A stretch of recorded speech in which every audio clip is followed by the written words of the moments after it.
point out that the sun shines down its power to all the world and makes the wind blow strong as it will. I wonder how gentle rains can fall upon the land, so lovely earth can stay lovely still. Hello, ladies and gentlemen.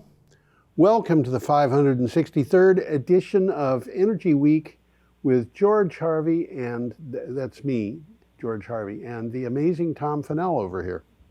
In the flesh? In the flesh. Yeah, he always makes that, just to be clear, every week, he wants to make sure that you understand, he's not invisible, he's actually in the flesh, but he just happens not to be in the studio. Okay. We are recording this on the afternoon of the 7th of March. And so we start the show with energy news from Thursday, the 29th of February, which was a week ago. And we will bring that up to the 6th of March, which was yesterday. And this is material that is at my blog, geoharvey.com. There are a couple of things you can click on. If you can do that, if you're watching on a computer and not just an old-fashioned television. And you can get the script that Tom and I use to prepare for the show.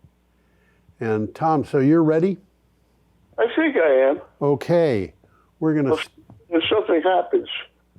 You're going to tell me if something happens? I'll stop you if something happens. Okay, I'll let you know.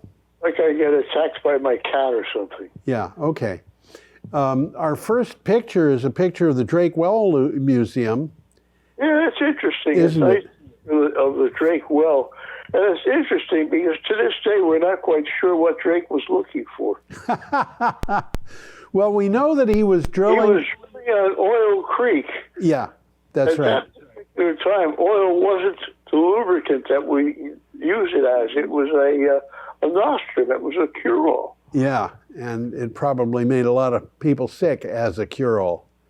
I would imagine. I had a friend once who had a doctorate of pharmacology, and he said that of the things that you come across in nature, one thing that's really not good is petroleum, because it is strongly carcinogenic and makes people sick. Anyway, this article is from Clean Technica. I should mention a couple of things about that Drake Well Museum, but I'll do it after you read the title and I read the synopsis. Well, as you can see, it's a picture of the Drake Well. Yep. It's still there and in good preservation these days. And as I said, we're not quite sure what Drake was actually looking for. The well is situated on, quote, Oil Creek. Yeah. But in any case, it is the end of the oil age. Right. Now, I want to make clear, this is not my father this guy's talking about. I'm reading a quote from an author. He says, historians label time periods for dominant technologies. The Stone Age, the Bronze Age are well-known examples. In the latter half of the 1900s, my father, a petroleum geologist, frequently referred to the 20th century as the age of oil. But the 21st century will almost certainly be the age of electricity. This, by the way, is from Clean Technica. And I want to point out that that's actually not the original site, Tom. It's the original building. The building it went down. It was not taken care of. I mean, that's not the original building. It's a replica. It's a replica. That's right. And the original building was, I don't know when it was put up, but the oil well was, it struck oil in 1857, and it was the first commercial oil well in the history, I think, of any place. But there had been petroleum oozes, the petroleum coming to the surface along Oil Creek, which is why it had its name. And this... At that time, we were using oil as a lubricant.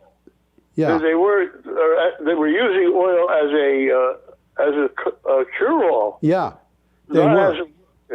Yeah, it was a great thing to stuff into patent medicine bottles, you know. Oh man. Anyway, this was the first. This is where the oil age began. Correct. And the well was only operating commercially for about 2 years. I'm not sure why it shut down, but there were other people who said, "Whoa, we can make money doing that," and some of them got very wealthy, as we know. And that well, by the way, I was surprised when I discovered how deep it was. How deep is it? It was 69.5 feet deep. It's not very deep. There are hand dug wells that are deeper than that. Yeah, there are hand dug wells that are a lot deeper than that. Anyway, we should probably go on. Yeah, we got a nice picture of a pink car. A nice picture of a pink car. That's what it is. Yeah. It's a Fiat 500e. That's right. And this article also is from Clean Technica. And I will read the title. Good idea. How ironic is it that Stellantis is now making a profit on plug-in vehicles? Yeah. Explain what Stellantis is after Stellantis is a car company that has various parts that were merged together or purchased or whatever. And one of those is Chrysler, the old Chrysler business. Well, Chrysler and Fiat basically. Yeah, it was Fiat also. Anyway, let me read the synopsis. Stellantis was a laggard in EVs. Former Fiat Chrysler Automobile CEO Sergio Marchionne told customers not to buy the Fiat 500e, the car you're looking at, falsely claiming that the company was losing money on each sale. Now, Stellantis is the second best-selling EV brand in the European Union, and it is making money. And by the way, Stellantis is behind Volkswagen, and it is ahead of Tesla. In sales. In how well it's doing in the European Union. Yeah. So. Well, the thing I got right here, Stellantis is the name for the now merged Chrysler and Fiat. Yes. It used to be Chrysler Fiat, and now they changed the name to Stellantis, which is, when it was Chrysler Fiat, you knew that it was Chrysler's and it was Fiat, but when they changed it to Stellantis, you had no idea what they were talking about. Okay, now we have a picture of a messy landscape, and this is also an article from Clean Technica. What do you got for a title? Turning an old nuclear bomb site into a solar farm. And for those fans of Jimmy Carter, it's a nuclear bomb site. That's right. That's right. The US DOE and the National Nuclear, I'm saying nuclear because that actually is correct, Security Administration want commercial solar developers to build solar farms on land that were where nuclear bombs were tested in the 1950s to the 1990s.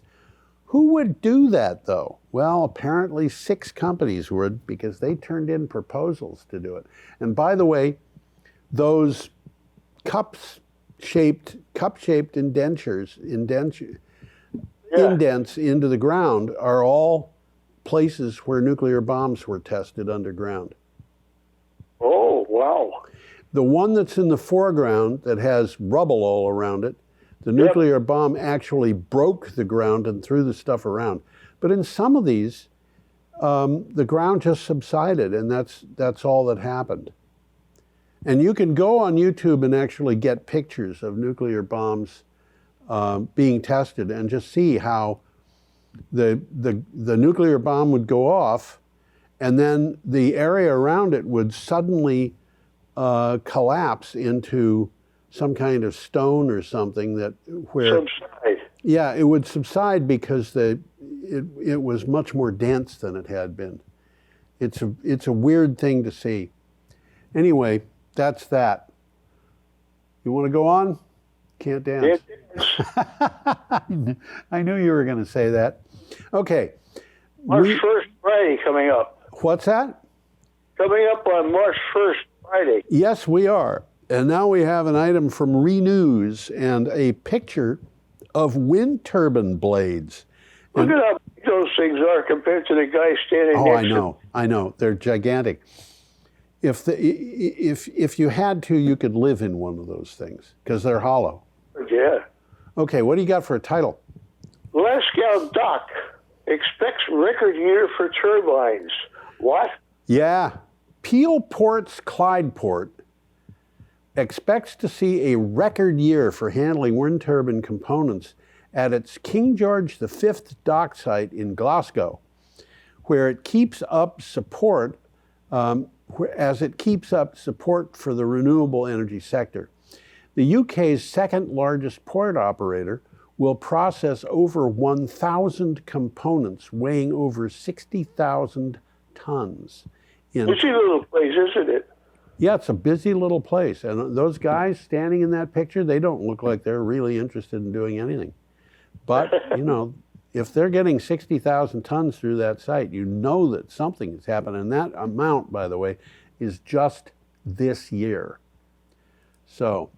The way they're dressed, I don't think they're dock workers. I think they're like astronauts or something. Oh, yeah. Well, maybe they came to Earth just to see this. I think they're wind turbine workers or something. No, they're not regular dock workers. Yeah, okay. Let's move on. Okay, we have an item from Yahoo Finance, and it's a And picture. a picture of, are you ready? Yeah, what? Power. Solar power. Okay, what do you got for a title? Texas adds 2 more utility-scale power projects. Okay. This is kind of ironic. It's ironic, yes. Texas is installing more and more renewable energy, and Texas politicians are fighting against it more and more because they want to see the good old days come back. In Texas, 2 large solar power installations came online. Clearway Energy Group said it completed the 452 megawatt Texas Solar Nova complex in Kent County. The fence post installation in Navarro County includes 297 megawatts of solar photovoltaic project paired with 86 megawatts of storage. And really when they're talking... So they're not very happy with it, but it's working. It's working, and it's one of those things where they complain.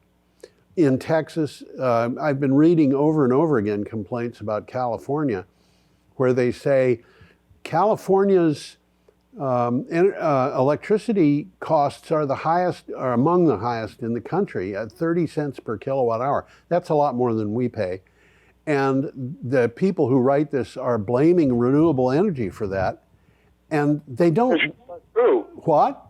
It's just not true. It's just not true. What they should do before they say, well, we've put in a lot of renewable energy and the price of electricity went up, therefore the price of electricity went up because of renewable energy. Before they say that, they should actually look at the reasons why the price of electricity went up. And there are a couple of really important reasons. You remember all those fires a couple of years back that burned because it was extremely dry out, extremely hot. That was just last year. Well, it was a couple of years ago that this one I'm talking about happened, but it happened last year, yeah. But the power lines in the heat sagged to the point that they touched trees and stuff that were under them. Those trees were not supposed to be there, but when the power lines touched them, there were sparks all over the place and fires came up, and the result is Pacific Gas and Electricity got sued for a huge amount of money, went bankrupt, and that was having to fix all of that infrastructure. The transmission infrastructure drove the price of electricity up. The other thing, they were sloppy in the first place. It was what? They were sloppy in the first place. They were sloppy. There was no question about it. They were not doing that. the way they were supposed to. But the other thing that drove up the price of electricity was the price of natural gas going up last year. And the price of natural gas is down now, but that was one of, so there were a couple of reasons. There were probably other reasons, but there were a couple of strong reasons why the price of electricity went up that had nothing to do with renewables. And the same thing has been happening in Texas. The cold snap that happened a couple of years ago shut down power plants, and the politicians who were in favor of fossil fuels blamed the nuclear power industry. And they didn't mention that of 3 nuclear plants in Texas, one of them was shut down by the cold, which meant that a third of their nuclear power was gone. And there were a whole bunch of plants that closed because natural gas lines froze because they were not hardened for cold weather. So, you know, this... You got a little politics going on here. Yeah, there was a lot of politics going on. Anyway, we should probably go on, right? Well, I think we should. Okay. Yes. Yeah, we have a picture of a wind farm from Statkraft, and this article is from Renews. It certainly looks like a wind farm to me. It sure does. What do you got? Statkraft plans a $6 billion hydro and wind investment in Norway. Yeah, Statkraft aims to invest 44 billion krona to 67 billion krona, which 67 billion is $6.3 billion, in hydro and wind power. The company released its annual report for 2023 when Statkraft, and I don't know how to pronounce Norwegian, so if anybody knows Norwegian and I'm doing a bad job, you don't have to tell me, I know already. When Statkraft saw its net operating revenues fall 65.3 billion krona, which is $6.1 billion, compared to the 75.3 billion kroner, I should be saying kroner, not krona, in the year before. So that's what they're doing. And this is something that I found really interesting because almost 100% of the electricity produced in Norway is already renewable. So why are they investing in more in Norway? Well, Statkraft is a holding company. Is it? Yes, I guess it is. And that's what they do. They buy companies. Yeah. And they're looking for their, okay. So, yeah, all right. That makes sense. They're looking to export electricity from Norway to other places. And one of those places, believe it or not, is Scotland, which is already producing more electricity than it needs. But it's sending its a lot of its electricity to England. And Faroe Islands, I think we talked about them last week. Yep, Faroe Islands, and they're also talking about sending electricity to Belgium. Yeah. So, anyway, there you have it. Moving right along, we are up to Saturday, March 2nd, and we have a picture of a wind farm that was taken by a USDA employee, and this is an article from Technic. Look at a wind farm? Yeah, it's a wind farm, and that thing... Looking at a different wind farm. What? Now we're looking at a different wind farm. That's right, a different wind farm. And when I first saw this, that thing that's just to the left of the middle that looks like a cow on the horizon, that's not a cow. That's a tree. Okay. Or a very large cow. Yeah, well, yeah. All right, this is from Clean Technica. What do you have? Brown University study documents links between national and local offshore wind opponents. That's interesting. Isn't it? A study from Brown University shows in graphic detail, and yes, graphic detail is absolutely true. They have a graphic here that goes into a lot of detail. How linkages exist between opponents of offshore wind and captive fossil fuel apologists at the national level. The national organizations have one mission, which is to protect fossil fuels. I should put that seems to be what they're all about. That's what they're all about. They want to prevent the wind farms offshore wind farms from being developed because they want the fossil fuels industry to have its income guaranteed long term, and they, Absolutely. so they will, as I It's said, economics. It's money. yeah, they will lie, cheat, steal, and kill to get this done. Absolutely, kill? Do they? Yeah, they know that their product is killing people.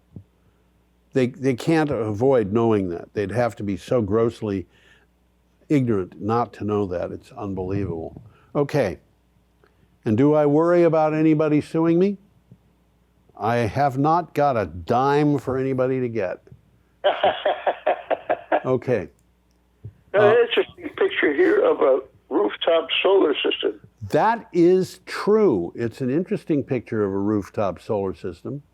Doesn't exist yet. It doesn't exist. This is another of those articles from Clean Technica. Get a lot of those.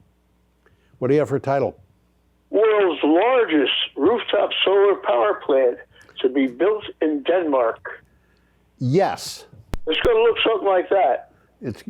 That's a rendering of what it's going to look like. The Danish solar company Solar Future APS has landed an order for a 35 megawatt rooftop solar power plant.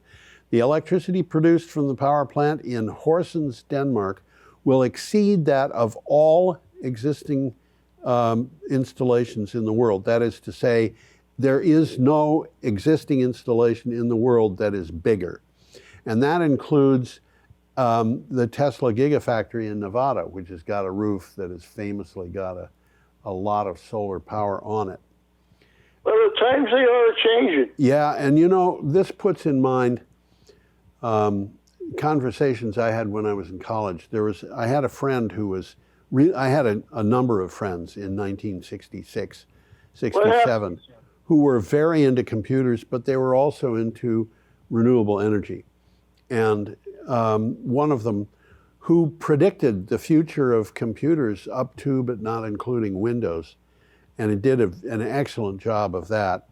Also, told me a lot about solar power in those days. And one of the things he said was, well, it makes sense to use it in places like Southern California, Arizona, New Mexico, Texas. They might actually get the panels to work in places like New England, New Jersey, but there are some places that are really questionable. And of course, Denmark is a place he would have regarded as maybe they're never really going to have solar panels in Denmark. Well, they've got solar panels going up in Denmark. For sure. Okay, moving right along, we have an item from Oil and Gas 360 and a really ugly picture. Of carbon emissions. That's right. So what do you got for a title of this? Oh, by the way, what you're looking at the picture there, it looks like smoke. It's really steam. For the most part, at least, in the background you can see smoke, but most of the steam. Yeah, the stuff that's coming up right in the middle of the photograph is coming out of cooling towers. They're small cooling towers. Yep. But that looks like it. Well, actually, it's a coal-burning power plant. I can see the angled conveyor belts. Uh-huh. Yeah, what do you got for a title? Energy-related emissions hit a record high last year despite a renewable surge. Yeah, and I've got a little comment on this too. Despite a decline in fossil fuels use in developed economies, global energy-related emissions rose last year to a record high as coal use rose in major developing markets hit by low hydropower generation, and International Energy Agency showed. Now, what this means is that the emissions didn't really go up in a bunch of different countries, and in some countries they actually declined. But developing countries, and by the way, China is still considered a developing country. These developing... Could have fooled me. Huh? Could have fooled me. Could have fooled me too. But I think China was, for this, I don't remember exactly, but I think it was probably included because China is still building coal-burning power plants, believe it or not. Well, they got coal. They want to use it. Yeah, and they're making renewable energy projects that just go on and on and on, but they are trying to sell as many solar panels and wind turbines and electric vehicles and whatnot as they can, so they can have a lot of money coming in, because they are really good, highly capitalistic socialists. How about that? Well, that's very interesting. For socialists, they're damn good capitalists. Yeah, that's true. And they're I talk about people who are willing to lie, cheat, steal, and kill. And I have to include the Chinese. Oh, absolutely. And I'm not saying that they go out and intentionally murder people, although they might. What I'm saying is they have products that are killing people, and they know it. Okay, we've got an article from BBC, and this is a much more pleasant looking photograph. In the middle of that photograph, a little bit below center, a little bit to the left of center, you can see a kind of a whitish thing. That's a tent. Car, isn't it? It's a tent. Oh, it's a tent. Okay. Yeah. Well, it looks like a car to me, but... Yeah, but it wouldn't have got up there. There's no road. This is from BBC. What do you have for title? No snow, no tourists, death of a Swiss ski resort. Yeah. The Rüscheg Eiwald ski resort is much beloved. Many families spent happy days there, but this winter season, its T-bar ski lift has not been opened once. At almost 1.6 miles, it is the fourth longest ski lift in Switzerland, and not for the faint-hearted. It has fallen victim to climate change. And I want to tell you, I have been on a ski lift, J-bar actually, in Austria.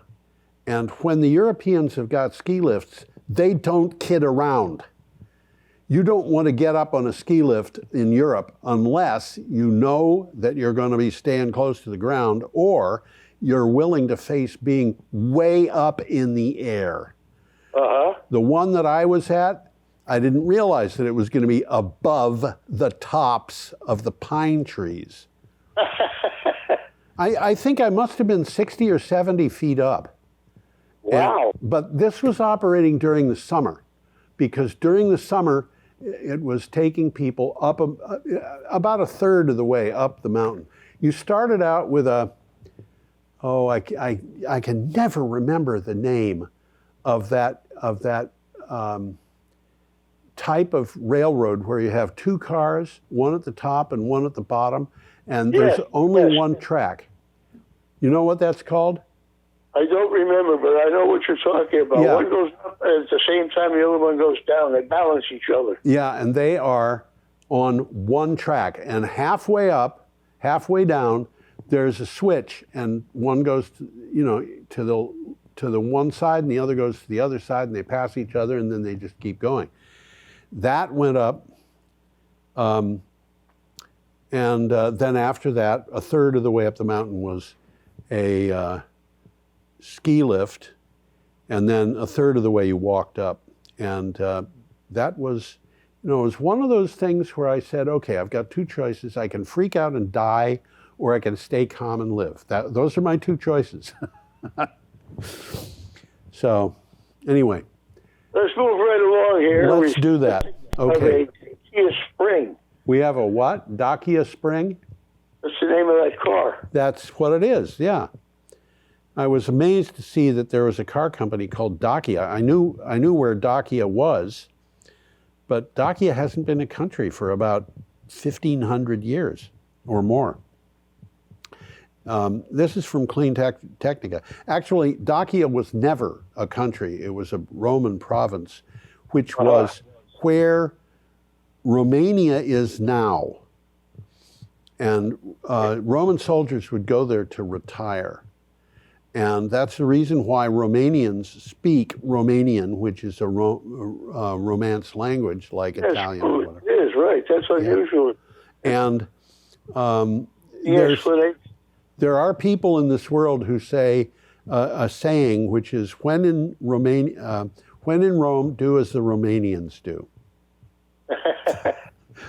So this is from Clean Technica. What do you got? More affordable electric cars are starting to arrive in more places around the world. Yeah. $25,000 seems to be the magic number when it comes to an upfront purchase price of EVs to get things going into overdrive in the EV world.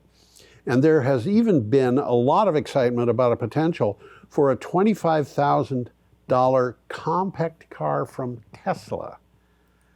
I'm not holding my breath, but I will not be wildly surprised if that actually comes about.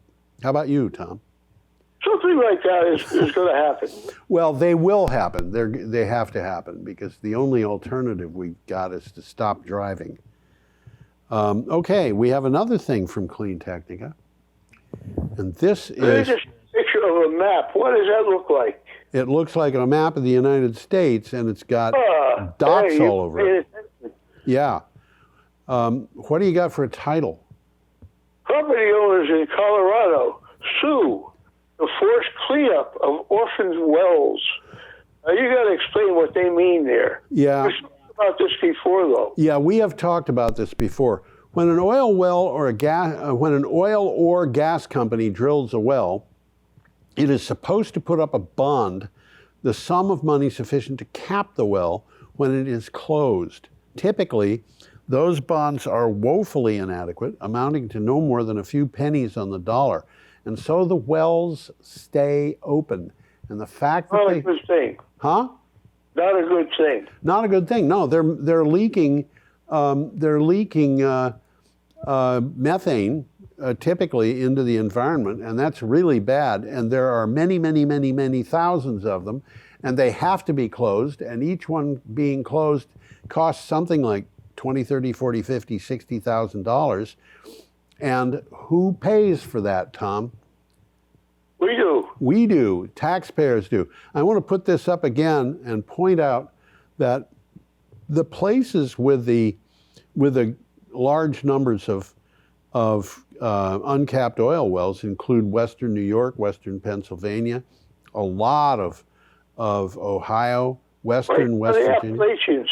Yeah, a large part of Kentucky, Illinois,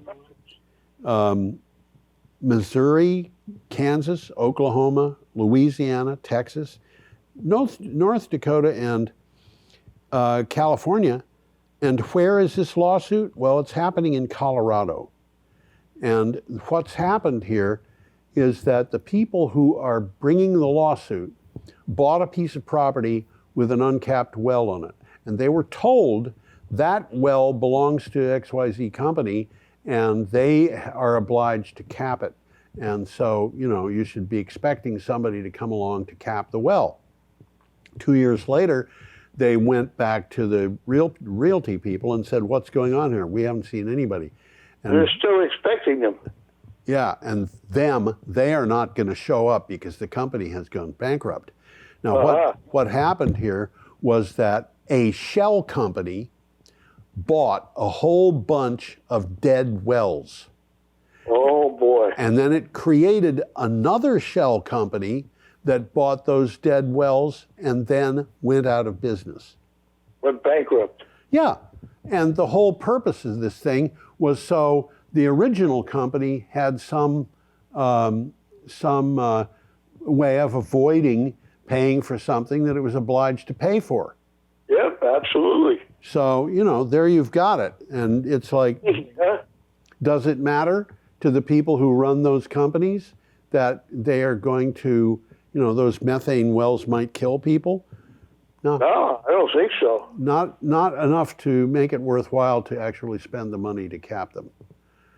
And that's what's happening in the real world these days. Okay, we're up to Monday, March 4th, and we have a picture of a school in Australia. Let me put that up. And this is... Huh?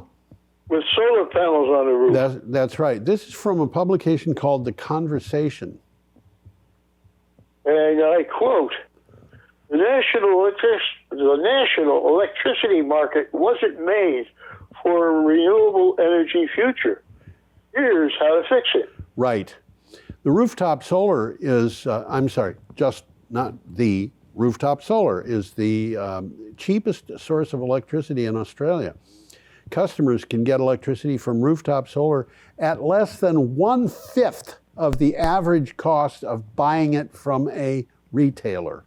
A retailer's like a utility company. Yeah. A utility, yep. So what I'm saying is, if Green Mountain Power charges 20 cents per kilowatt hour, and we could get that same kind of deal for solar, that 1/5 of the cost of getting it from Green Mountain Power, that means that instead of spending 20 cents, a person would spend 4.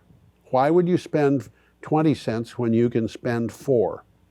In 2022, the total rooftop capacity exceeded 30 gigawatts in Australia. This is rooftop solar. Solar power that... Gigawatts is gigawatts. That's buddy. right. Coal capacity for Australia was 21 gigawatts. So the capacity of rooftop solar was 50% higher than the capacity of coal. I should explain here, the sun doesn't always shine. Coal plants don't always blow emissions. So you figure out how much, what amount of electricity they're producing and compare that to the time that goes by and the times the amount of electricity that they produced in that time and the capacity that they have, and you can figure out a capacity factor, which for coal around the world is typically somewhere between 60 and 85%. And for me, that Green Mountain Power itself is trying to do something about this. Green Mountain Power is not buying electricity from coal, and it has not been for a long time. But they are buying electricity from wood, though. And they're buying electricity from nuclear. Yes. So, that they're buying it from the, what's the plant in New Hampshire? Seabrook? Seabrook. You got it. But our electricity in Vermont is very largely renewable because we get so much of it from Canada. And it's hard to figure out exactly how much of it is from renewable, but, that's just the way it is. That coming from Canada is hydro. Yeah. We have to go on. We're running behind schedule here. We got a picture of floating solar and wind turbines. Yeah. Now, the wind turbines are not floating, at least probably not floating. And the solar is floating. Yeah, it is, isn't it? And the solar panels can tie into the same cables that carry electricity from the wind turbines. So what do you got for a title? This is from Renews, by the way.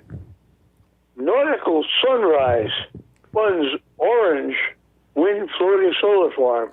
I said these things wrong, I'm sure. I think the name of the floating solar farm is Oranje Wind, which means orange wind. Okay. But orange is a funny word. You ever hear of the House of Orange? Yes. William of Orange. I was perplexed when I was a little kid. Why would they call a king of England William of Orange? What has he got to do with oranges? Well, Oranje is a name that comes from Latin auran, which means gold. Aha. So that is where that name came from. The Nautical Sunrise Project will help fund a 5 megawatt offshore floating solar system for use on RWE's 800 megawatt Oranje Wind wind farm off the coast of the Netherlands. The $8.4 million project is supported with 6.8 million euro. Supported with 6.8 million euros of the Horizon Europe program. It kicked off in December. Just for fun, I'm going to tell you, in German, Well, let me start it this way. Suppose you were operating a fruit stand in good old Brooklyn, and somebody walked up to you and said, "What kosten the apples?" What would you say? Let's have the price. Yeah. And you'd probably say, here's a guy who speaks German and he's trying to speak English and not doing a perfect job, but he communicates. I know what he wants.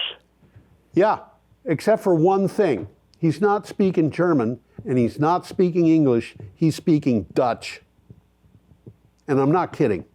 Uh-huh. Wat kosten de appels is Dutch.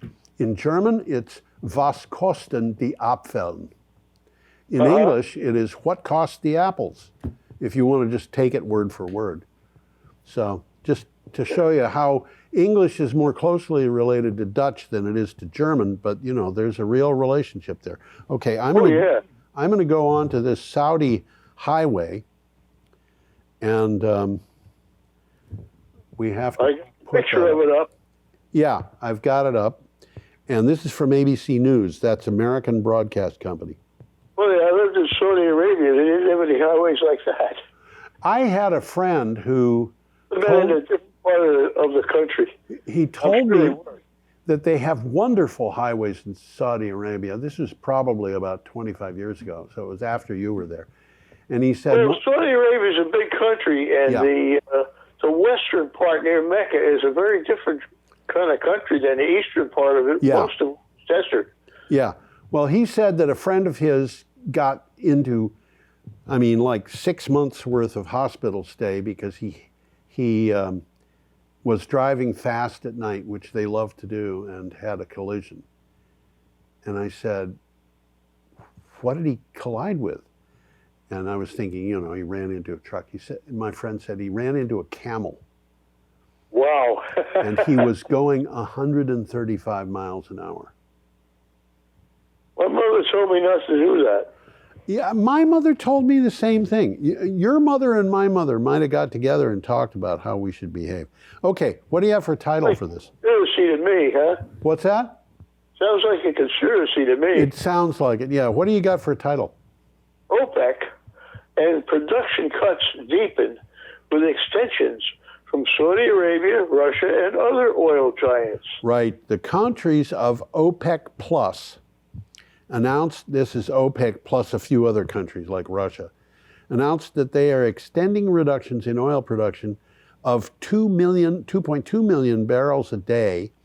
Saudi Arabia led them by extending its previously implemented cut of 1 million barrels a day through the end of 2024's second quarter. 1 million barrels of oil a day, you're talking about what? That's a lot of oil. That's a lot of money, 60 or 80 million dollars a day, but that's what they're doing. Okay, I'm going to go to the next item, which is Tuesday, March 5th, and we have a car, which is a Nissan Ariya from Clean Technica.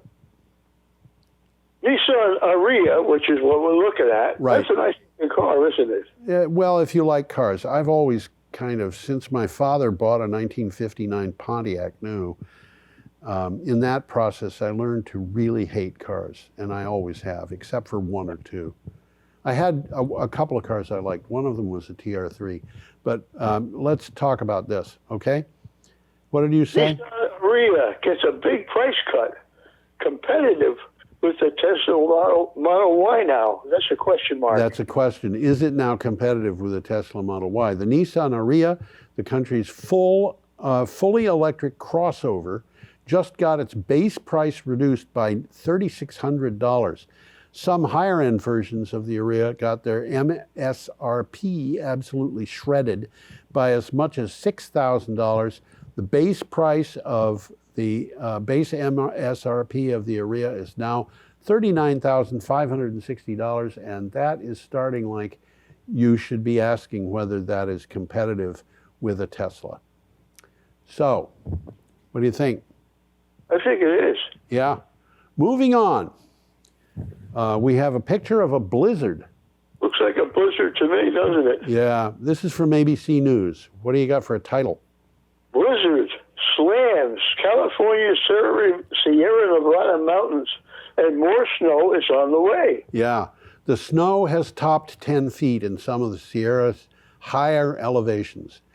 Now, yet another storm is to hit the mountains of Northern California, Oregon, and Washington with more heavy snow. It's expected to add up to 2 feet of snow to which is a tiny amount compared to what's already there, but to add that to what's already fallen.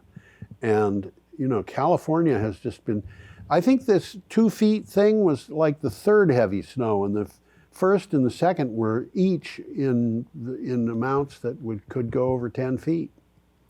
So they've been just hit by snow after snow. Seems like that's what's happening. That's what's happening, yeah.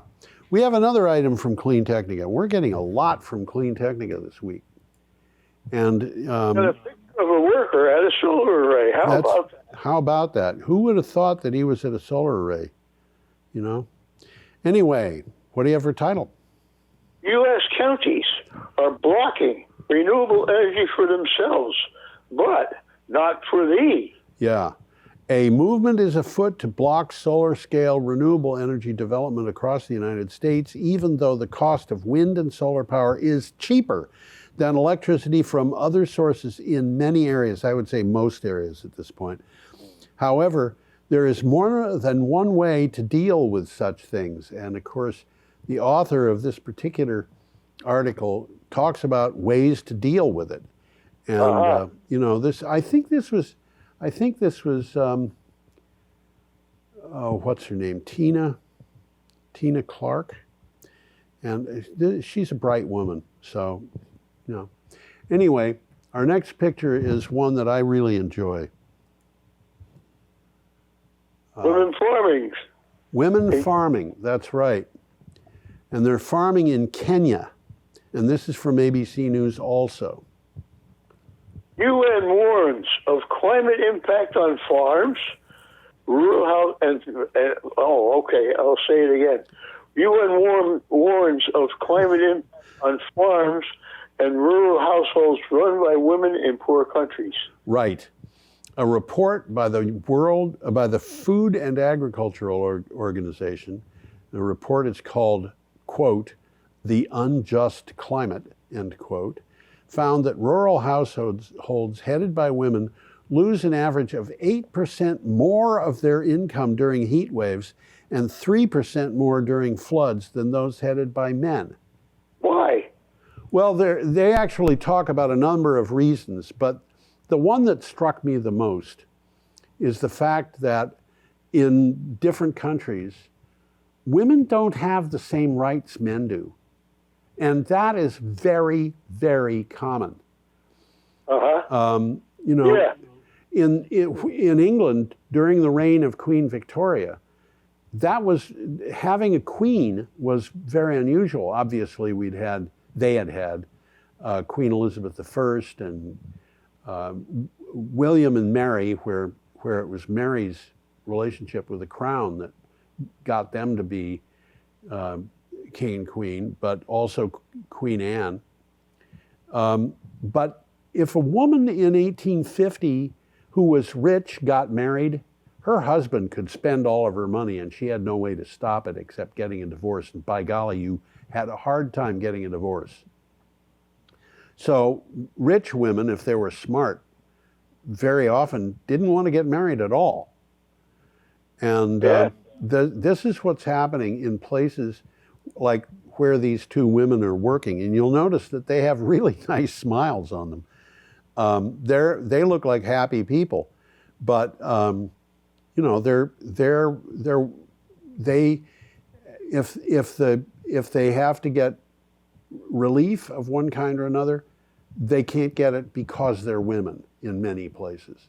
If they have to sell product, they have to sell it at a market that's run by men for men and not for women. And this is the way things are in much of the world today, right now. Even today. Yeah, even today.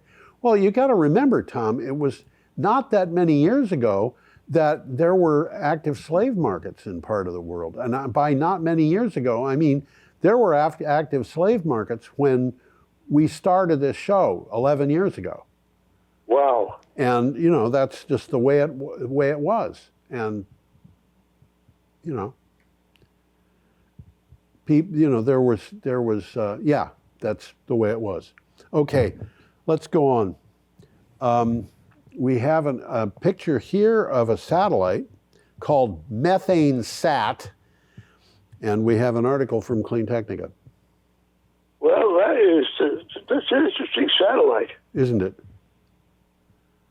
Methane Sat will pinpoint methane pollution in real time. Yeah.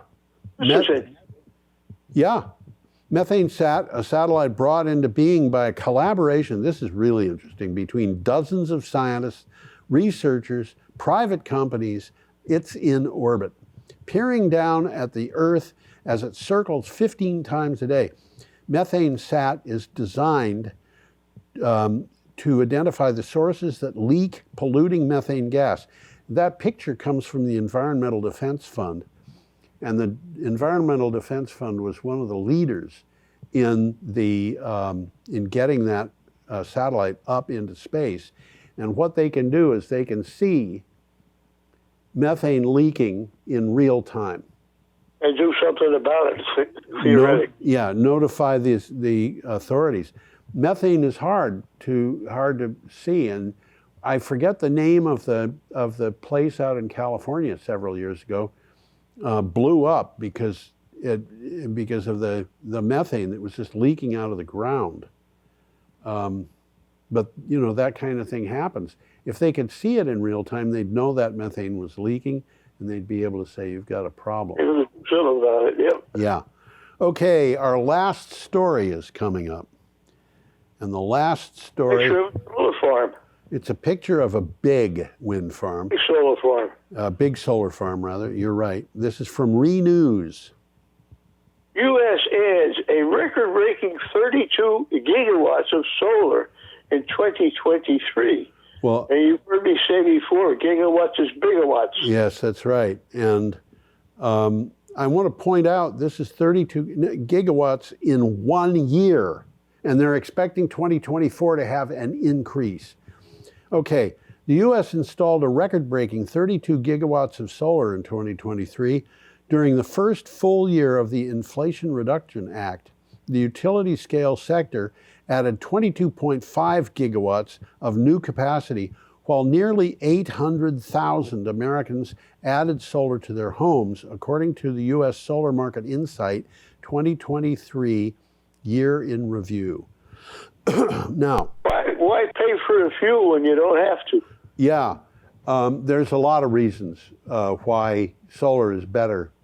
And, I think, if you don't mind, I'd like to digress at this point for a minute and talk about baseload power. Yeah. If you have solar and battery and you engineer it properly, you can have that guaranteed pretty much to deliver all the electricity you need 24 hours a day, 365 days a year. You can get all of your electricity from solar and battery, or from wind and battery. And it's even easier if you do it from solar, wind, and battery. However, I'd like you to think about this, Tom, and tell me if you think this is true. It is not possible to get all of your electricity from baseload power plants alone. Say that again? It is not possible to get all of your electricity from baseload power plants alone. I'd have to give that some thought. Okay, I'm going to think it through for you out loud, and then you can tell me if you agree. A baseload power plant is called a baseload power plant because it provides baseload power, right? Okay, what is baseload power? Well, it provides the base load. What is the base load? It is the minimum load that you're going to get in a particular place over a period of time. And for a baseload power plant, that time is going to be its lifetime. So a baseload power plant is only going to produce the lowest amount of power that the place needs.